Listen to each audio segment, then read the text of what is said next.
which three know already who they are. They have come in with full consciousness.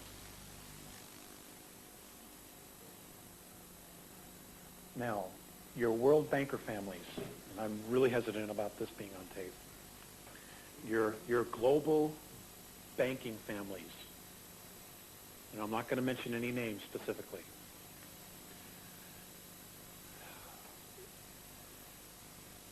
the souls that inhabit those physical bodies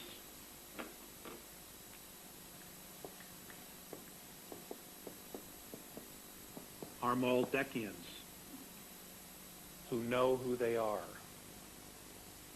Who know who they are. Bless you. Now,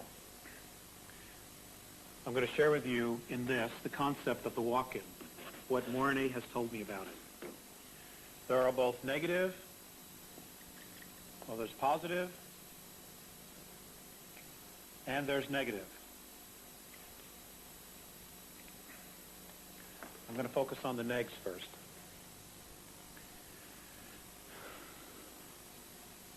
There are many people in our world today, world leaders, who are not who they appear to be. We take for granted that they're just human beings. Some of us don't trust our gut instinct about certain people. Now, I think most of the men are shut down, that we don't experience it quite like women do. But ladies, if you have a gut instinct about something or about somebody, please begin to honor it. Because without your help, we're not going to make it. It's your turn to step up and make the guy stay home and do the housework, and you take more of a leadership role. It's your time, and you're just going to have to stand up and do it. Okay? Men have ruled the world for thousands of years. We've screwed it up. We need your help. We need your input. Okay? We don't have the answers. And I don't like saying that because it's an embarrassment to me, but it's a reality. And you have to deal with that truth first. The negatives, what they do, and they can do this during an abduction, during a near-death experience, all kinds of other things. Here's how they do it during an abduction. A man will be taken on board a ship during an abduction. His body will be put into a coma. They will slowly bring the body to death. At the moment it achieves death, the soul exits. Do you follow? When the soul exits, using technology, they will replace this soul with another, and they will bring the body back. They can do this in 4 seconds using technology. He gets up, there's another soul in there. It looks like Batman, but it isn't Batman anymore. Okay? It's somebody else who has a completely different agenda. Now, if you're an ET, a negative ET, in order to manipulate third density, you have to be in third density. And this is how they're doing it. This is how they're doing it, along with, their craft and all the other things. But some choose to be in human form. The Orions, this is Orion technology. The regressives, okay, need technology to create what we can do spiritually. That's the fundamental difference. They have to build technology to do what we can do with our minds.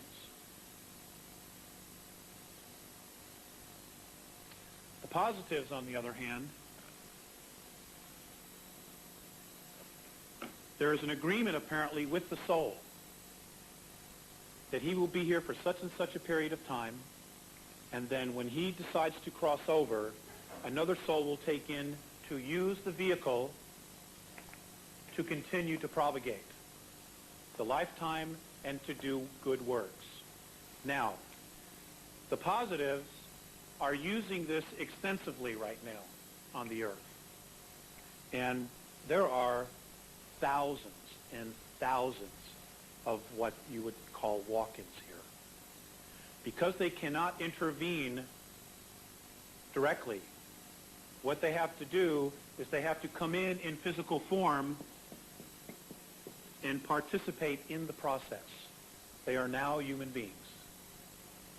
And their agenda usually is to help. Now, Morane has told me that a real walk-in will not tell you who he is or she is. They will not. So I don't know who these people are that are talking about it. I genuinely don't. And I don't know if they are or they're not. I'm just sharing with you his perspective. That's what he says. The real ones don't tell you. But now that they're here, they can positively affect. And they are now subject to the same experience as we are. Pole shifts, biological warfare, all of that. They are subject to all of that now. They are now participating in the process.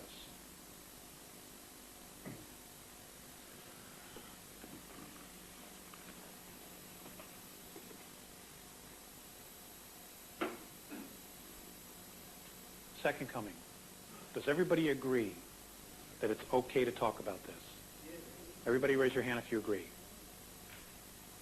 Okay, thank you. Do you guys raise your hand? Okay. I'm real serious about this. This is a very touchy thing.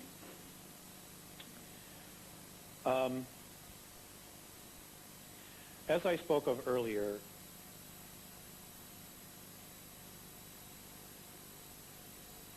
I have mixed emotions on this particular subject. You know, there's one part of me that really wants to be responsible for myself, so that when it's my time to cross over, I can stand and say, you know, yes, God, I did it. You know, I take full responsibility for the good and the bad. But there's an element of fear with that, because you don't know what's really going to happen. You know, you don't know if God's going to pull out the paddle or if he's going to pat you on the back. I mean, you know, you just wonder. You know, experience is really our gauge. Now, if the Andromedan perspective regarding many of our religious teachings is true, then we're being set up. Now, the Greys have the ability to create a clone. What looks like a human being, but is a robot. Dr. Beater called it a robotoid. Okay? Other people call it other things. My understanding is the only way you will know is if you develop your clairvoyancy, and you can see the energy field around all living things. A clone has no energy field. You will just see a very slight color here, white, on the head, where the microprocessor, organic microprocessor, has been grown inside the body.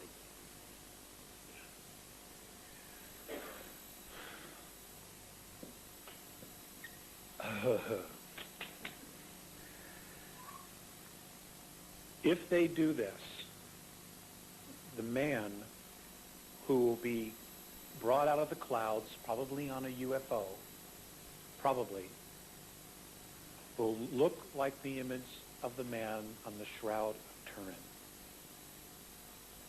which I have been told by Morane was created by the Greys, by going back in time, grabbing a cloth, and projecting a holographic image through it, which is why this cloth is three-dimensional, because they projected a holographic imprint through it. Now, a holograph is real, because we're a holograph. I know how out there that sounds. I mean, this is like Ray Bradbury, science fiction, all that stuff. You know, but I mean, let's face it, the regressives are not playing with a full deck here. We already know that. There are a lot of people on our planet right now who are not playing with a full deck, that will do anything to protect themselves, no matter what it is, because they're service to self. Now, I want to tell you that I personally hope that this is not true. I don't want it to be true. But if it is, then I have a responsibility to share it. So I put it out there and let you decide. Okay? You have to decide this one for yourself. This being here is not the Antichrist, who is supposedly another clone that's coming. See, they're going to play this thing out because 2/3 of the world believe it already. You know, well, hell, let's just fulfill it for them. That'll resolve our population problem. They'll kill each other. We'll sit on the moon and just watch all this happen. It's simple if you put yourself in their place. Give them enough rope and they will hang themselves. And we have been fighting about religions forever. I mean, we all agree that we're talking about the same God, but we still play this game. This being here is supposed to come down and start preaching many of the Hindu philosophies. And it will be this soul here, this clone, who is going to ask everybody to surrender their free will.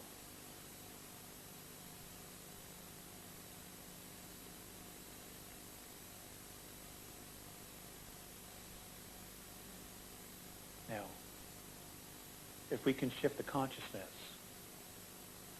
as quickly as possible to a place of love, they will not be able to pull this off. And if the Lord is real, then hopefully he'll get here a lot quicker. See, folks, I just don't know. I just don't know. This is one of the issues where I'm confused.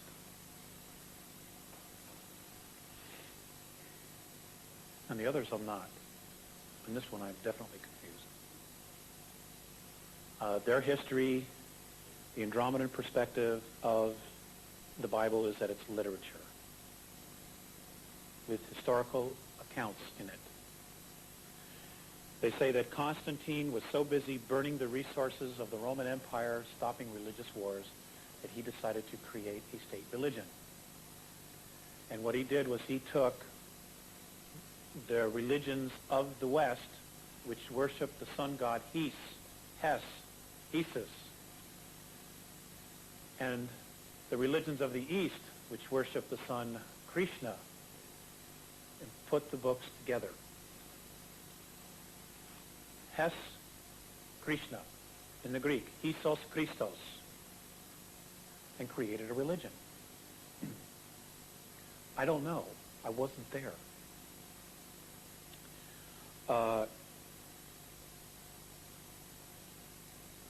Mornay said to me once, well, why is it that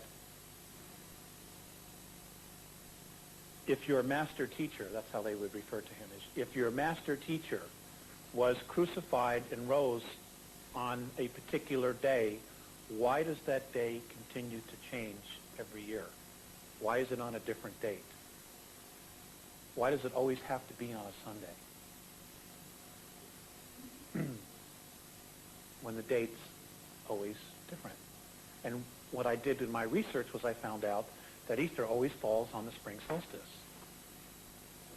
Now, what's wrong with this picture? Now, the being that's in the New Testament, Jesus, we're told was born on Christmas Day. They say he was born on February 16th, 2 A.D. And that soul is the soul that is in the Dead Sea Scrolls, which have now been taken away from us because they don't want us to know exactly what those books say, even though some of the information has gotten out. Now, why is that? There's a problem somewhere. Okay? And folks, you know, I just want to be sure. I just, you know, like everybody else, I want to know the truth. And I don't know what it is. Like I said to you earlier, if you look at the history of the Catholic Church, who had control of the manuscripts, the original manuscripts, supposedly of the apostles. And you look at their history of deception and lying, and the fact that in 1960 they admitted to 14 plagiarisms in the Bible, I have a problem now. Because one word changes the context of a paragraph. And I don't want to do the wrong thing, so now I have to question everything. I don't question my relationship to God. I am crystal clear about that. But I do question the idea of I'm not responsible enough to take care of myself. I don't want to put my faith in somebody else when it's not supposed to be there. You know, I want to get this thing right, just like everybody else does. I want to live in peace. I want to live in abundance. I want to raise a family, just like everybody else does. And so, you know, I put this information in your care. You do what you want with it. You know, I'm sharing with you what I know and what I don't know. But they plan on doing this. And look for something really bizarre to happen by the year 2000, January 1st of the year 2000, December 31st, 1999, the year January 1st, 2000, when all the world leaders meet at the Pyramid of Giza. Count on something really bizarre happening then. We will probably know and have information from extraterrestrials long before then. We may not meet any of them until then. But the next 5 years, 4 years are critical. They're critical. They are going to be implementing their plan of domination, of free will and self-expression. They're going to.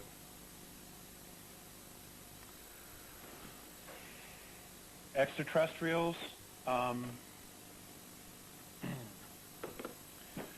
apparently when the Greys got here, they were the front team for the Orion group. Apparently they could not literally pierce our veil, that the shield that we had around our third density creation. They couldn't pierce it. Apparently it wasn't until 1931. Now I know we weren't detonating nuclear weapons then, so I asked Mornay, well, what happened?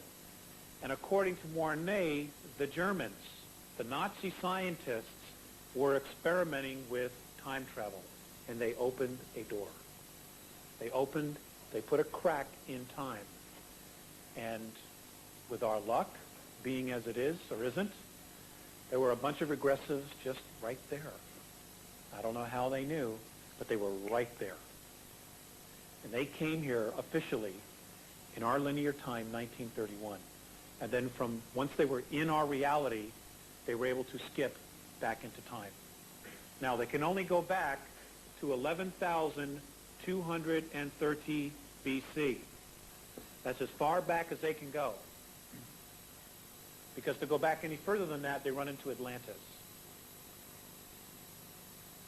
which was an extraterrestrial colonization as well. That was very advanced.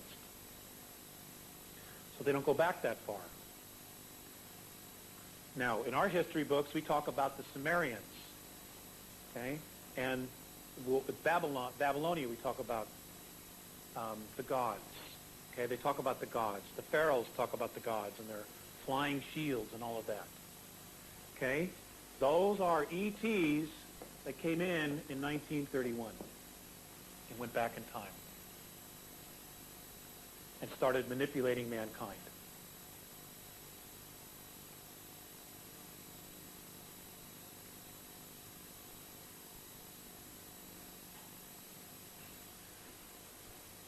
If I had time travel and I took this water jug back and I presented it to a pharaoh, he would think I was a god because I'd appeared out anywhere, I'd look differently, I'm dressed differently. If he didn't kill me first, he'd think I was a god, maybe, okay, or an angel or something.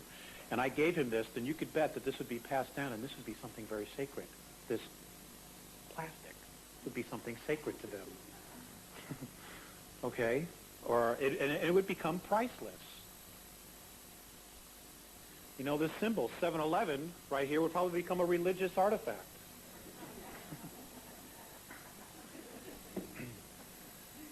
You know, there'd be temples built with 7-Eleven on it.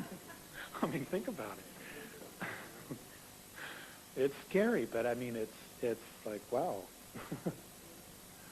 So what they did was, and the Bible even says this, it talks about a rebellion by man of God, okay? But it was really of the gods, of the ETs. Mankind rebelled because they were tyrannized, they were suppressed, they were on the verge of extinction. And because the strongest part of us is survival, they rebelled. So what did they decide to do? Let us divide man and give them a different language.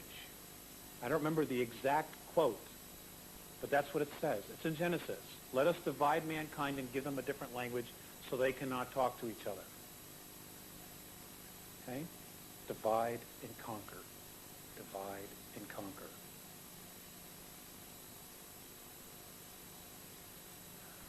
As far as what happened after that, I don't want to spend a lot of time on that, but I would suggest all of you, if you've not had the opportunity to read The Gods of Eden by William Bramley, Zachariah Sitchin's books, particularly, they're very, very, very good. The information is out there. I would relook over some of the ancient mythologies, particularly the Sumerian, the Babylonian. It's all there. It's all there. So there's some plan here, and I don't know exactly what it is, but we are definitely a part of it. And we've all agreed on some level to do this. You know, I wish I knew exactly what it was. Okay. The Patal. I don't know a whole lot about the Patal, except for the fact that they say it's us, that we came from 11th density, us and 21 other star systems. Now, apparently our galaxy is in the middle, pretty close to the middle of our entire consciousness universe, which is why we all seem to be lumped together here.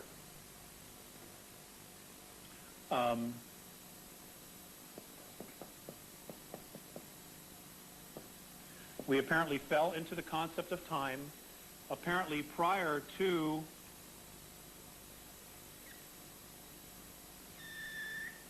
$21 billion years ago. In our linear time, that's 21 billion.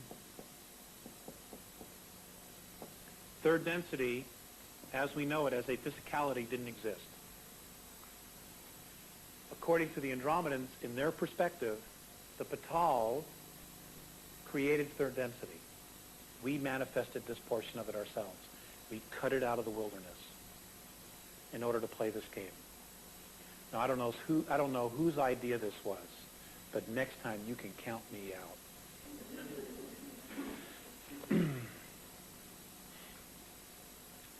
This is what they say. I have no way of proving this.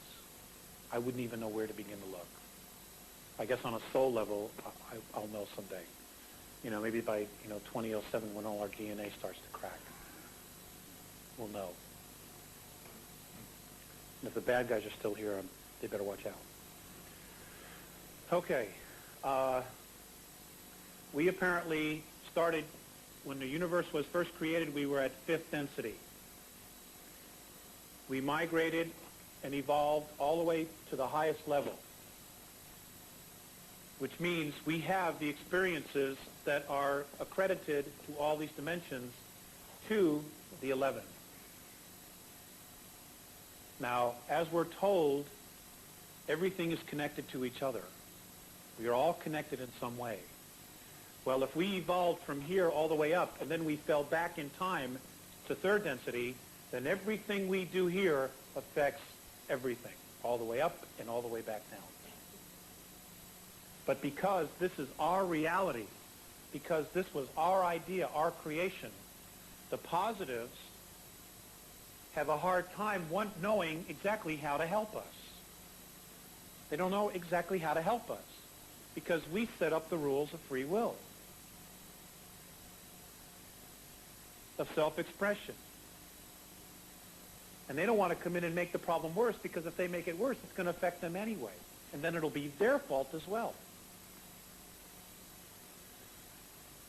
so this is why so many of the different races are talking to people. The people are channeling these entities, and they're trying to all basically give us the same message. This is your idea. We need you to wake up. We need your help, but we don't know how to help you. We can't interfere unless you ask us, because then we're intervening. And then we are equal to those that are repressing you.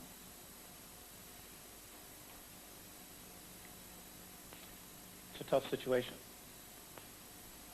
But I think God's made a decision, and thank God. Because now there's another holograph forming, and it's the 12th. It's a higher frequency than 11, and it is literally pulling everything up. So I think God, if the Andromedans are right, has made a decision, well, I'm just going to change the game now. You're all coming home. I've let you play long enough. You're stuck. I love you, so I'm going to fix the situation. Which is great, because if he didn't,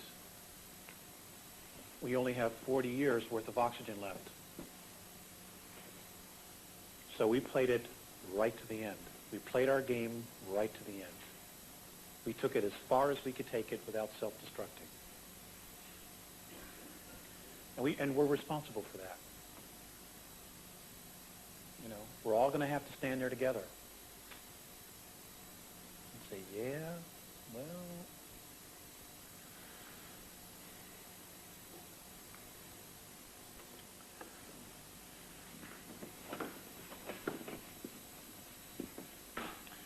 okay. Let's take a break. Let's take a 5-minute break.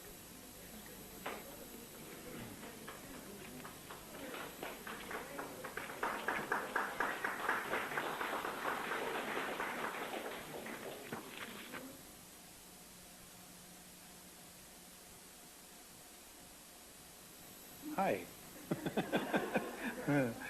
I want to share some information with you here now about our ancient heritage.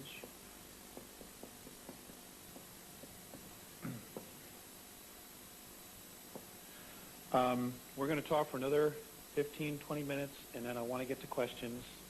I want to talk to you about Lyra. I want to talk to you about what happened in Lyra and how we, the human race, colonized our galaxy. Now, apparently what happened was, based on the age of the suns and the planets and the probable length of stability, it was decided that in our galaxy, the human life form was to be created in the system we know as Lyra. Now, apparently we lived there, the human race lived there for approximately 40 million years, was evolving, living, building. Apparently what happened was that primarily the human race was agricultural in Lyra, in nature.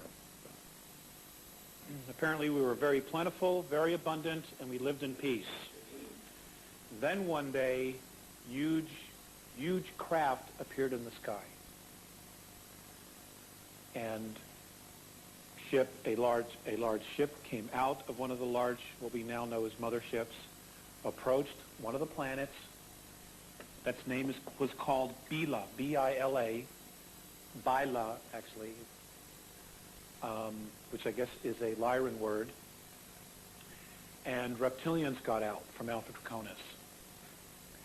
Now, apparently the Alpha Draconans and the Lyrans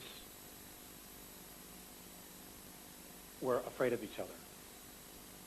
However, as I told you yesterday, the Draconans apparently were the very first race in our galaxy to have space travel. And they've had this capability for 4 billion years. Well, apparently when they came and they saw this world with a lot of humans on it, that was agricultural, that had an abundance of food and other natural resources, the Draconans wanted to control it. And my understanding is that there was a miscommunication, a misunderstanding. The Lyrans, in turn, said, well, you want us to help you, I'm paraphrasing this whole long story because I've only got just a few minutes. Apparently, the Lyrans wanted to know more about the Draconians before they offered their assistance, before they offered help. Well, misunderstood the Lyrans' intent to want to know more about who these beings were. And what the Draconians did was they took it as a refusal. And they went back up to their ship and they attacked. In Lyra, there were 14 inhabited planets. When they attacked, the Lyrans were basically defenseless. Now, they did have some space travel that was capable of going between the different planets in the system, but nothing really long-term. They couldn't just, go across the galaxy.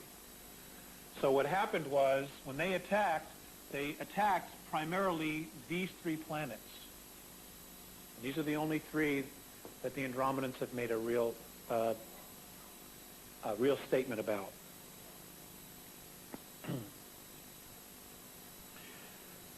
These 3 planets were completely destroyed.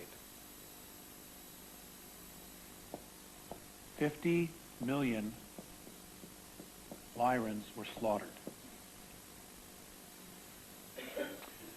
It is here that the Draconians began to look at us as a food source. This is how old this struggle is between the reptilian races and the human races. Not all human races are, not all reptilian races are dark.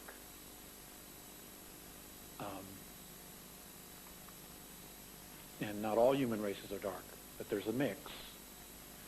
And when we start meeting these races, you're going to have to trust your gut instinct. But they're coming, folks. They're coming. Hail Bob is on its way here. It is not a comet. It is not a comet. Let's see.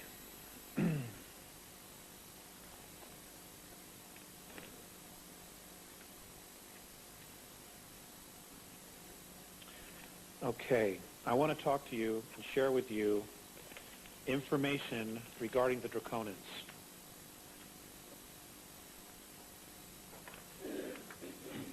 And it's best that I just read this to you. It's really the easiest way, and then I'm going to read to you about holographically how we created ourselves in the Andromedan perspective. Now, this is important. I'm choosing the Draconians here specifically because they are really, they're really the force that is suppressing us, or trying to suppress us by instilling fear in belief systems and creating a restrictive hierarchy. The Draconian race is probably the most misunderstood. I have witnessed a deep respect for this race.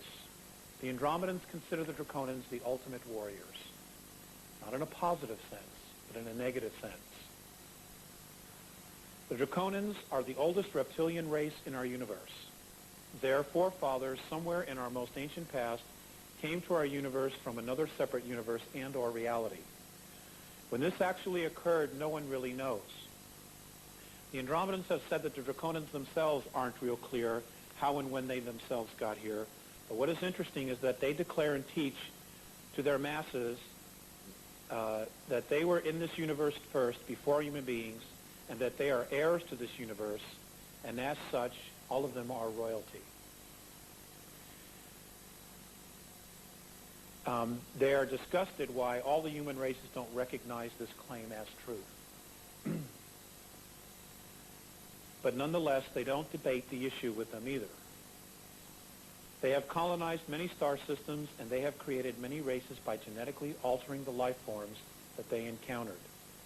The most densely populated area of the subraces of the Draconians is in the constellation of Orion, which is a huge star system that has millions of stars in it, which are suns.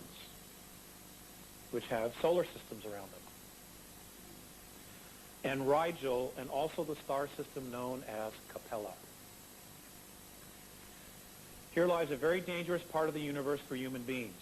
The mindset or consciousness of the majority of these races in this region is service to self, and as such they are always subverting and invading and manipulating less advanced races and using their technology for control and domination. This is a very old and ancient war, and the peace that does not exist is always being tested by these beings that believe that fear rules and love is weak. Very basic fundamental difference.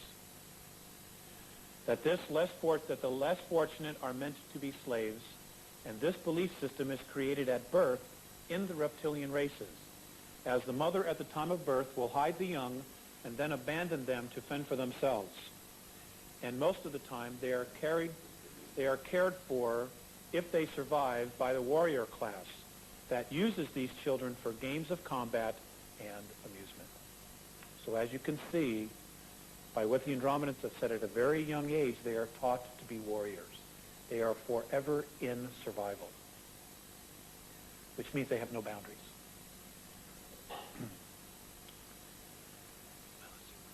They believe that there are ways that if the young one survives, they were meant to.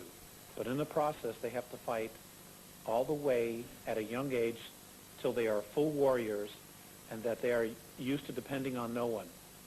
They are very suspicious of all life forms, including their own, but not, of course, to the extent that they would be of humans, because it's ingrained in them never to trust a human. They are taught the draconian history of the Great Galactic War. That version or opinion was that humans were at fault for the invasion of the universe and how we selfishly wanted the draconian race to starve and struggle for the basic materials for their society to exist. Therefore, they are brainwashed at a young age, just like we humans have done to our younger generations, etc., etc. Now, there are some real similarities there.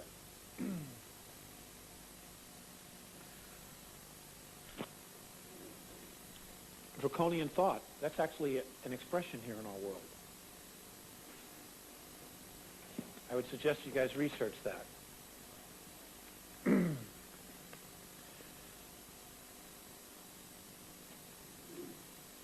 Now I'd like to read you something that Visayas shared with me. I will make this short. And this is about intention.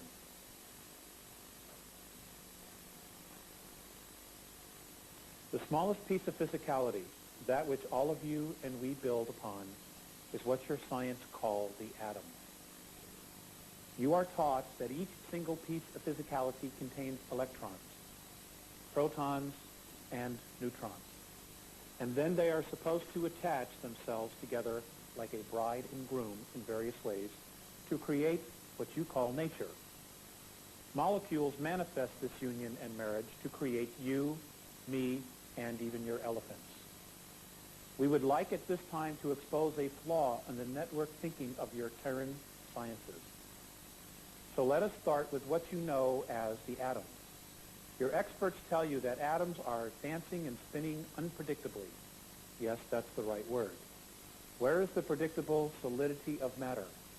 Where do the elements that communion together come from? Your scientists cannot really answer this. They have only theory. Terran scientists presuppose that all physical matter comes or has its original source in matter. This is the flaw that we want to share with you.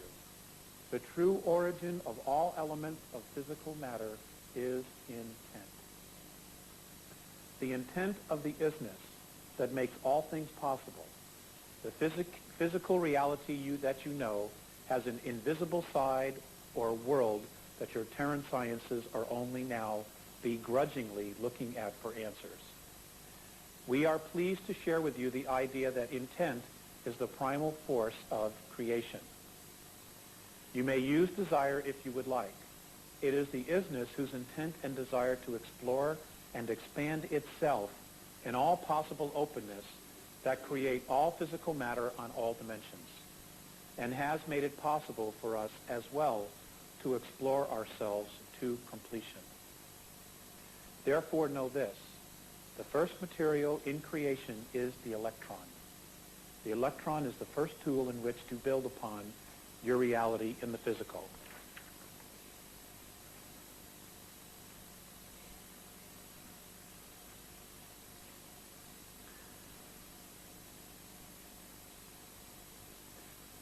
Now let's look at you, the Terran. Look at yourself in the mirror. Your physicality is composed of atoms, which form into molecules, which then become cells.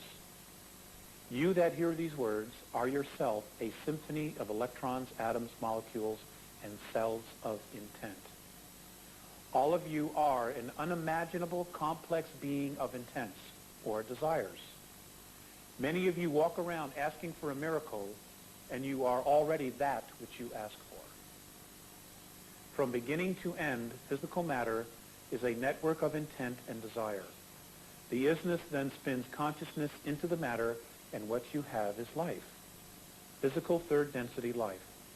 From the smallest organisms to you, the zenith of your creation, with your modest and reasoning mind. What you see and experience is only the smallest part of you, the tip of the iceberg, maybe one would say, the outer expression of an inner event. The pattern for your human form is then really created in spirit, and your body is composed of an unbelievable number of intents, each intent having a particular function, and each specifically directed towards the creation and sustenance of a particular portion of your humanness. For all of your Terran science theories about life and the nature of physicality, explain how it might be that a single-celled organism can split and divide and divide and divide, with each division becoming more and more specialized. In the division, one cell that divides creates a clone of itself. How then does your science explain how one division becomes a kidney cell and the other a brain cell? If they are clones of the parent cell, which is neither a brain or a kidney, how does this specialization, where does this specialization come from? Oops, we exposed a flaw. It is not hormonal regulators. Why? Simply because you don't know where the hormones come from. Your science can catalog and dissect and shatter as much as it wills. As long as it restricts itself only to physical matter, and that the world that you perceive is just physical, your sciences will only have questions and no answers. Fun, isn't it? It goes on, and we will make a copy of that. I just wanted to share some of it. We have basically a half hour left, and I wanted to dedicate it specifically to questions. Okay? So, give me your best shot. Do we need the microphone? Of course we do. Is there some technique that you can give us for self-improvement? Yes.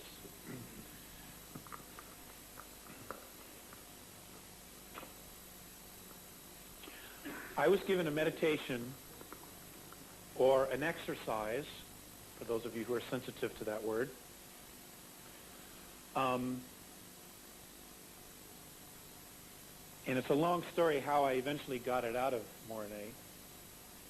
But basically I was having a lot of trouble seeing my own inner light and really understanding who I was and how I was connected to everything. Now, Mornay shared this with me, and I use this quite a bit, and it is really starting to work for me. And they understand that our perspective is that we're really stuck on what's on the outside. So the exercise that he gave me was to just get yourself in a very comfortable state, whether you're lying on the bed, on the floor, sitting in a chair, at a bar stool, I mean, whatever you're doing. Okay. Some people can meditate in a bar, you know. And the exercise was to go down within myself and literally from the balls of my feet turn myself inside out so that everything that's on the inside is now on the outside.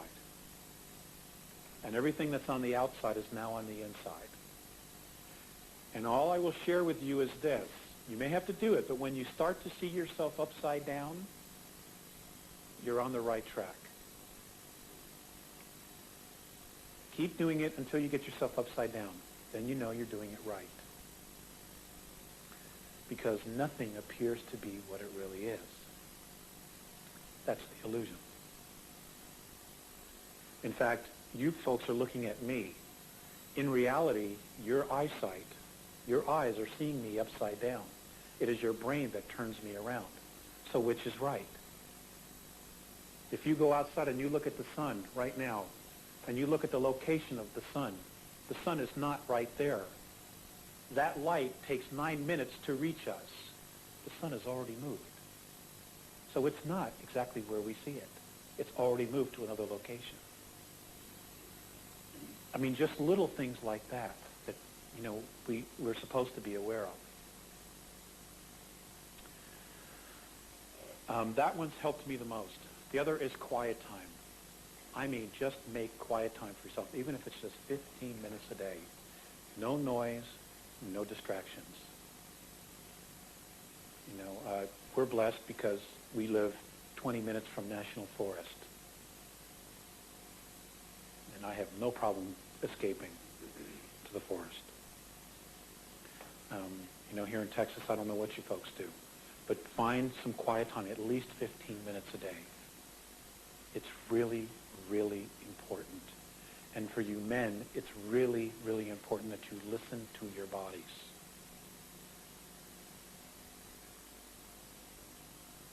The women already know how to do that. That's why they have the gift of giving birth, because they listen to their bodies. Another question, ma'am.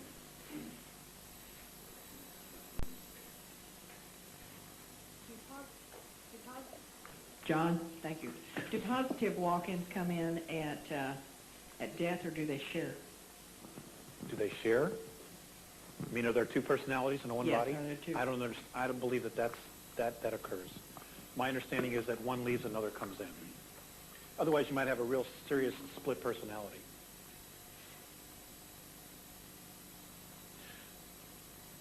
For sure. Excuse me. Earlier you said something about the overpopulation of the earth. I think, did you have a chance to look that up, Pat? Maybe this be a homework assignment for all of us. I heard on the radio several months ago, I was driving and didn't have time to catch the whole program, but the guy said that you could put every person on the earth in Texas with 2.5 acres. So I guess you just have to go look up how many acres in Texas and divide it out by 2.5 and see. But it gives you an idea of how the government is lying to us. Mm-hmm. I don't think that's any surprise, but thank you very much for sharing that. Ma'am, I just wanted to add about what you asked about, you know, walk-in sharing the body. According to Theseus, those beings who have been classified with multiple personalities, what it is, apparently, is there is an imbalance in the hemispheres of the brain, the electromagnetic frequencies in the brain, and what is happening is the split personalities are actually past life memories that are bleeding through. That's what they say. That it's past life bleed through. And they move in and out of these different realities because the mind is a hologram. It records everything, and everything is still there. We just tap into it in very different ways. And that's what they say. Yes, ma'am. There's a group called Abraham. There's a group called Abraham, and they said there are non-physical entities that have come to the United States or have come here at this time to help us. Are you familiar with them? No, I am not. Sorry. But I'll try to find out for you. Abraham.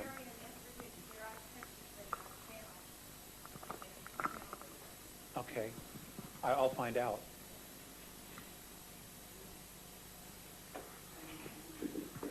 I wanted to ask if you could talk more about the whales and dolphin connection with ETs. Well, like I said earlier, the whales and the dolphins apparently have come from Cirrus A. They were brought here specifically. They've been here a very, very long time. They are very evolved.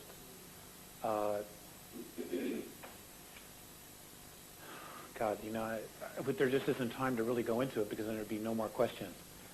But we can talk about that at a later date on the phone. Okay? Next question, please.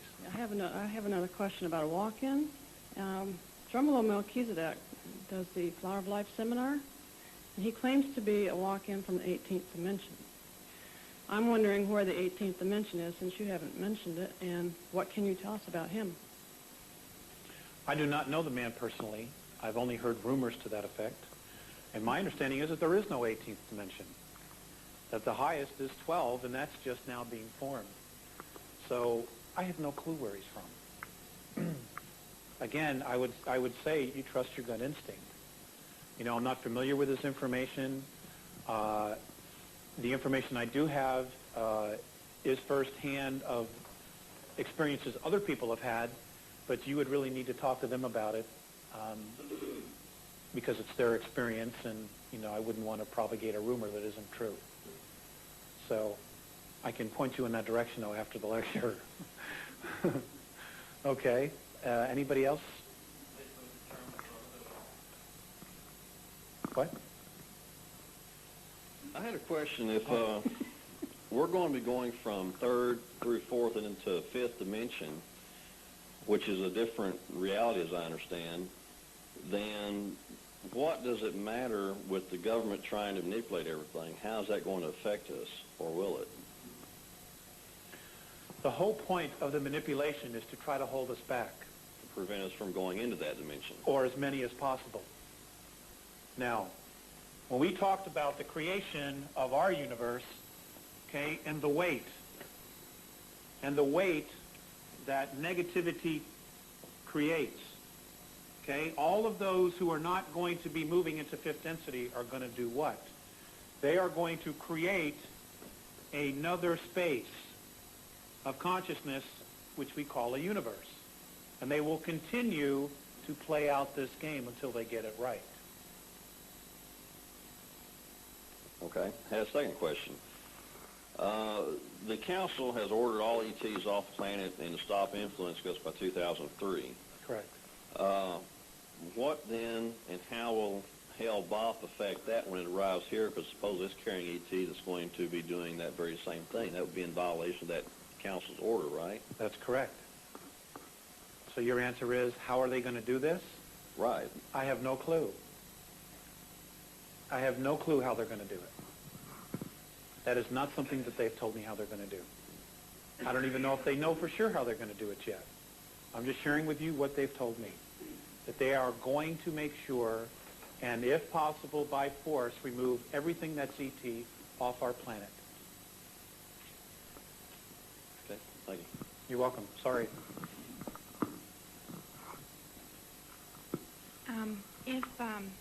In listening to all this, if the only way that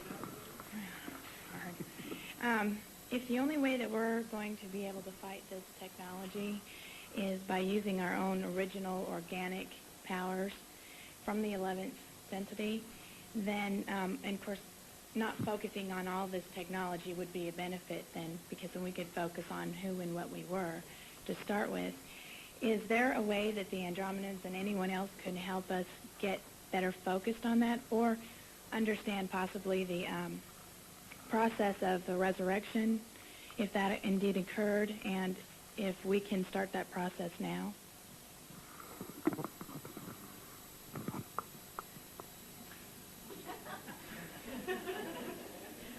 That's a real simple question.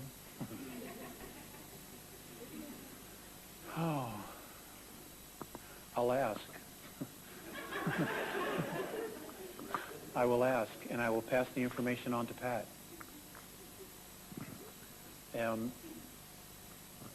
As far as the resurrection,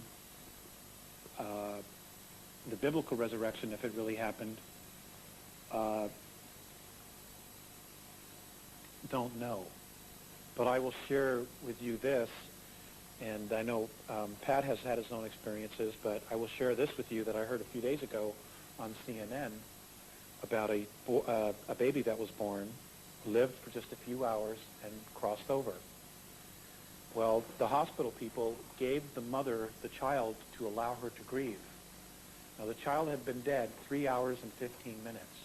This was on CNN.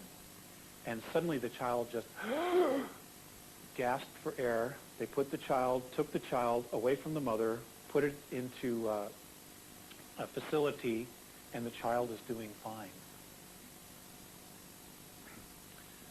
So that child was resurrected. So then we could do this with our planet as well. That's exactly right. And love is the answer. It's the highest vibration. That's what holds the galaxy together. Yes, ma'am. Yes. Do the Andromedans acknowledge or interact with the spiritual hierarchy of this planet, and also about the angels and archangels? As far as the spiritual entities, yes, because they're dimensional. And they are physical. Now, to us, they're spiritual entities, but to them, they're physicality. Now, as far as the angels and archangels, another touchy subject.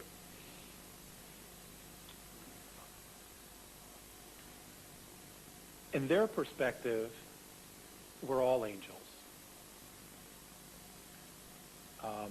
When I mentioned archangels, the first time I mentioned archangels, like Michael and Sector, they didn't know what I was talking about. They had to go review our history to find out who they were. So they still don't know who they are. But, their response was, well, you are all angels. It is your perception of yourself that tells you you're not. Next question. Anybody? Yes, ma'am. Oh, I'm sorry, sir. Yes. I have two questions primarily. One, through my studies, I've learned discussions of the pineal, or the third eye, as being a glandular appendage in humans for focusing the intent. What can you tell me about that? And secondly, also, that melanin being a biochemical substance that activates the pineal. What can you tell me about that? Okay.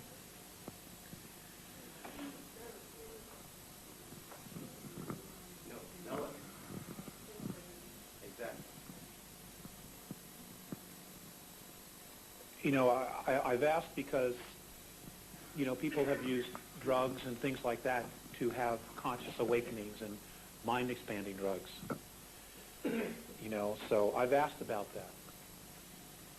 And in their perspective,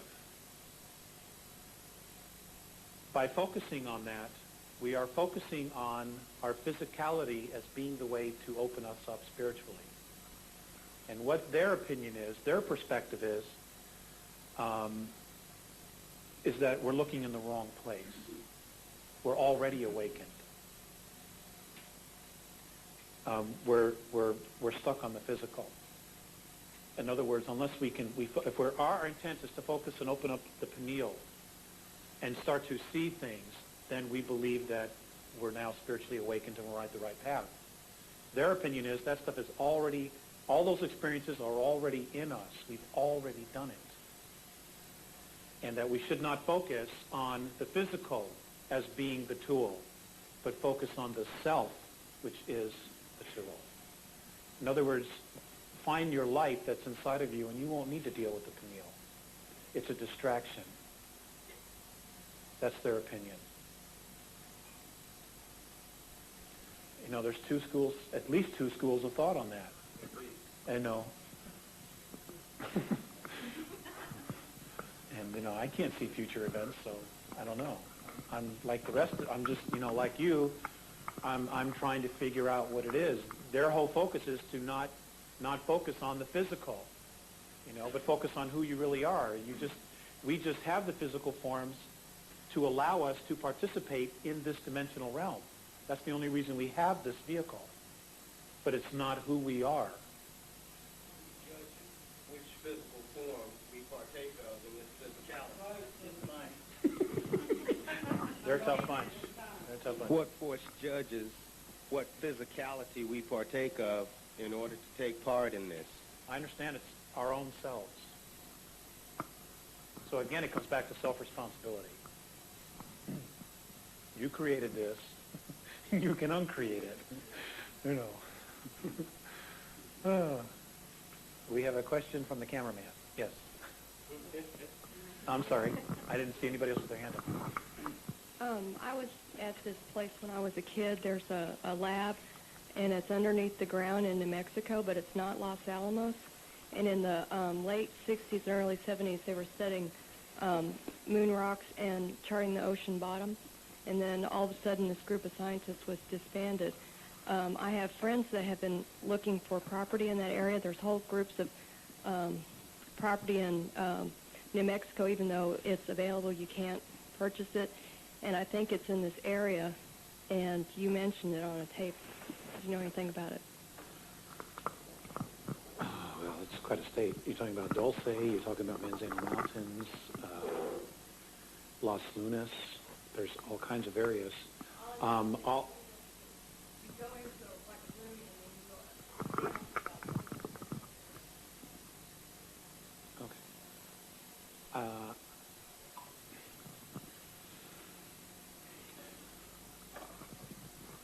I was in New Mexico over the harmonic convergence in August of '87. And I was in Angel's Fire, and I have a friend who lives on the national forest there. And I loved New Mexico. That's the last time I've been there. And I know that it's honeycombed like a beehive everywhere underneath it. Mornay has suggested that I not go to New Mexico, and I don't. When I asked why, he said because all free will is monitored there.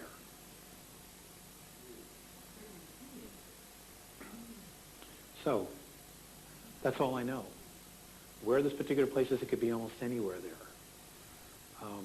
I know there are huge underground facilities and trains and things of that nature underneath it. But that's all I know. But I love New Mexico. I have a lot of friends there that I would love to go and visit. But I've been asked not to go, and I'm going to honor that. I'm definitely going to honor that. Yes, I'm sorry. I see you, Richard. I'm trying to frame my questions. I'm not looking for a lot of response to my questions. Just I want to bottom line and some things for myself.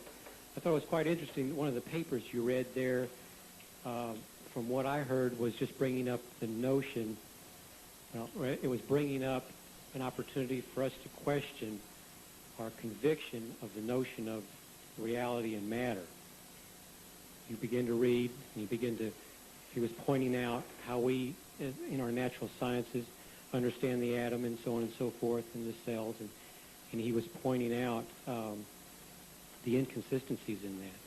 And what I heard in there was he was giving us an opportunity to see the fallacy in our belief system connected to matter. And was I getting that as it was being attempted to be put across? That's exactly correct. Okay. So what I see he was doing was just inviting us to take a look at our conviction to reality and matter. He was questioning reality and matter. That's exactly right. Okay. I'll go back to what I said last night. That Mornay had addressed to me. It is not so important what you believe in as to why you believe it. And what's happened is we have gotten so stuck in dictating our truth or our reality based on experience instead of creation of it, creation of our experiences. And what's happened is that when we get stuck in just the idea of experiencing things, we get stuck in the idea that I feel alive because of having these experiences. Like many people are stuck in survival. Now, you can get addicted to survival because you feel alive. Okay, you take it always to the edge, and you get stuck there. You always got to bring it to the edge. And what happens is we get stuck and we start going around and around and around and around like a hamster on a wheel. And all we are now doing is we are experiencing survival. Okay? And we get stuck in that concept. And if we're stuck in that concept, this is all we create, is survival, survival, survival. Instead of creating something else. And I mean, there's so many in the world like that. Even our governments, that's their consciousness. Survival, survival, survival. Well, define survival. You know. Okay, again, I just want to bottom line a few more things. What I also heard... Let's hurry up because other people want to Okay, from your speaking is that what we perceive is that we live in a reality of cause and effect, and what in fact the truth is this is a reality of effect, and the reality of cause is outside of this, and in fact a truer reality than this one is. You're correct. Okay. So the bottom line for all that is there's no life, truth, or intelligence in matter. It's just a belief. That's right.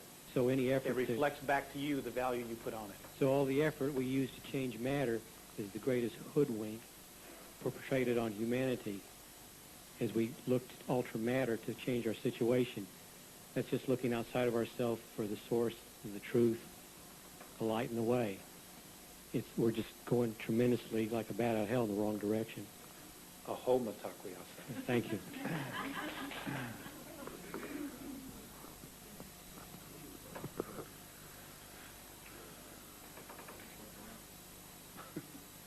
The other day, you mentioned that some of the ETs have come back from the future to help us right a terrible wrong. No, I said I have been told that some of us, have come back from the future to right a terrible wrong. Reincarnated? Yes, sir. Okay, that may change my question then. What I was wondering was if it was possible for that to happen, then wouldn't it be possible for the adversaries to do the same thing? Yes, sir, it is. And couldn't that cause some kind of a time loop to sit here and just be repeated over and over? Yes, sir, it could. Okay. But there's one factor, and that is what occurred on March 23rd of 1994, where the color, light, sound started emanating from the black holes. That's changed all the games. It's brought it all to a focal point. Okay. Can you give a little bit more detail on Hale-Bopp, who they are and what their purpose is, what they want?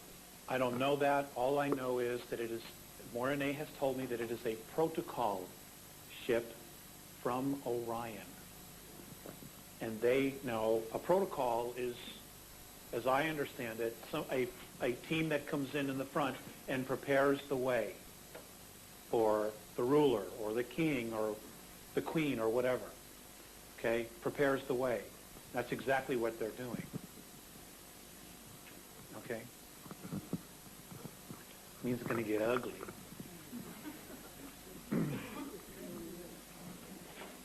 Isn't it nice to know you're so important, huh, that half the galaxy is going to come here and you know, try to suppress you?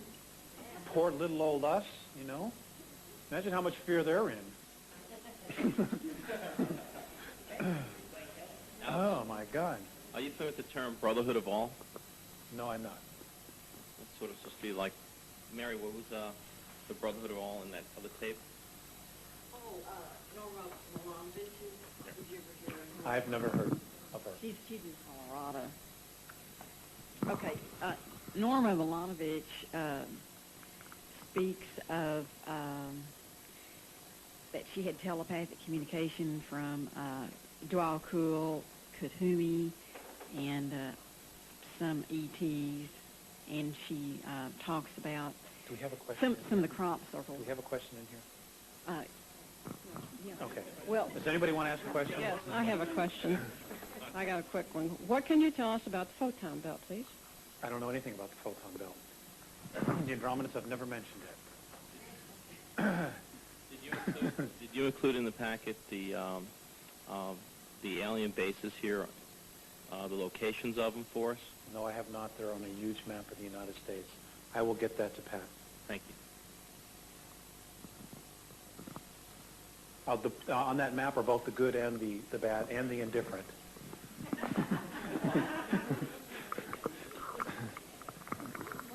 Okay. I'm sorry?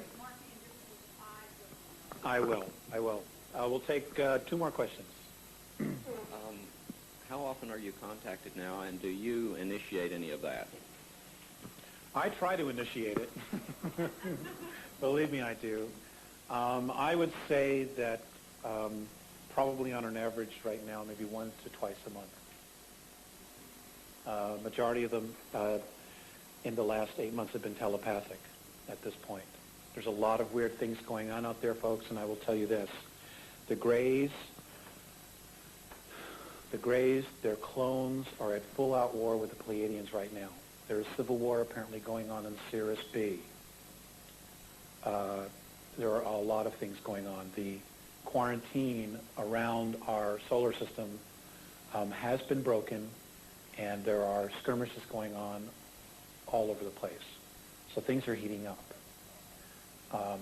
The regressives are reacting big time because their anger, their fear is becoming compressed. In other words, it's getting closer and closer. It's because their density is compressing. They are feeling all of their emotions mirrored back to them, so they are reacting more. We're doing that here on Earth as well. Many people are really starting to get buggy, and it's the energy. It's definitely the energy. It's compressing on itself, and if you are restrictive inside of yourself with the energy, it's going to react. It's going to come out of you, and you're going to lash out because it's an explosion of energy. And the Earth herself is going to be doing this. When we have the real earthquakes, where the whole Earth will shudder, and it's going to happen. It's definitely going to happen. And this is her way of releasing the negativity that she's been holding on to. She cannot take that low frequency with her into 5th density. So she's going to cut it loose. And it's our own stuff. She's only going to be mirroring back our own stuff. So, again, I just want to say, to wrap this up,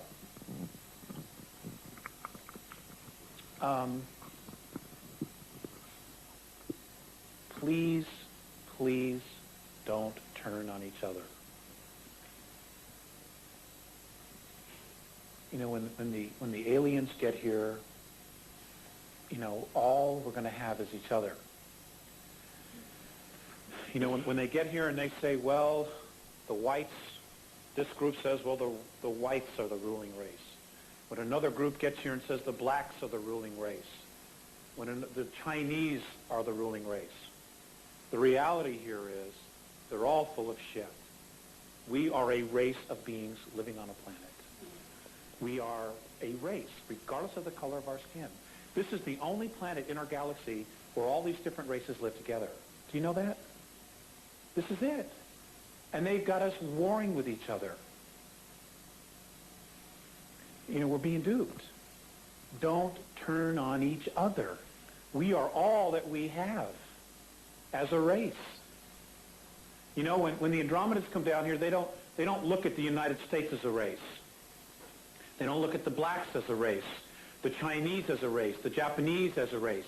They look at us as a race.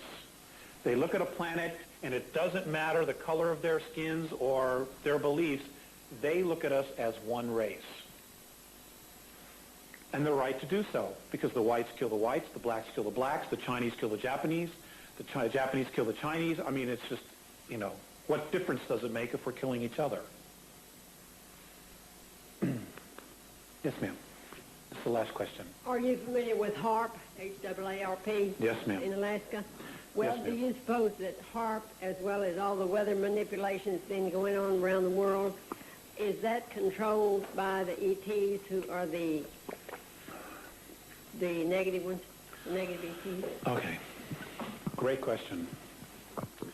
My answer to that is this. Of what I know, the weather modification is being done from the moon.